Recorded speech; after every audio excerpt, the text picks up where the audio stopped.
করে চলে গিয়েছে, আরেক দল বাংলাদেশে সেই অপকর্মের দায়িত্ব নিয়েছে।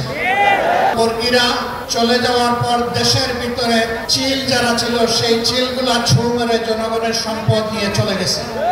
কেউ কেউ পালাতে গিয়ে খালে বিলে আশ্রয় নিয়েছে, আবার রশিদ সিলেটবাসীর কাছে কেউ কেউ পোলাপাতায় ধরা পড়েছে।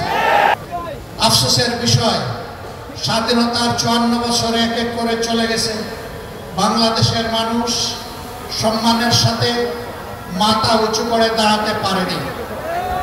কারণ বর্গীরা চলে যাওয়ার পর দেশের ভিতরে চিল যারা ছিল সেই চিলগুলা ছু মেরে জনগণের সম্পদ নিয়ে চলে গেছে। দেশের সম্পদ লুণ্ঠন করে বাইরে পাচার করেছে, দেশে দেশে বেগমপাড়া গড়ে তুলেছে। কেউ কেউ পালাতে গিয়ে খালে বিলে আশ্রয় নিয়েছে, আবার রশিদ সিলেটবাসীর কাছে কেউ কেউ পোলাপাতায় ধরা পড়েছে। এভাবে অপকর্মের দায় নিয়ে ফ্যাসিস্টরা বাংলাদেশ থেকে পালিয়েছে, কিন্তু ফ্যাসিজমের কালো ছায়া বাংলাদেশ থেকে যায়নি। একদল যে অপকর্ম করে চলে গিয়েছে, আরেক দল বাংলাদেশে সেই অপকর্মের দায়িত্ব নিয়েছে।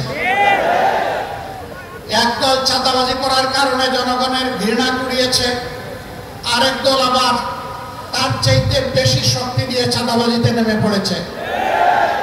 একদল দখলদার বনতে গিয়ে জনগণ তাদেরকে প্রত্যাখ্যান করেছে, আরেক দল বেপরোয়া দখলদার হয়ে উঠেছে। একদল জনগণের জানমাল দিয়ে ছিনিমিনি খেলেছে।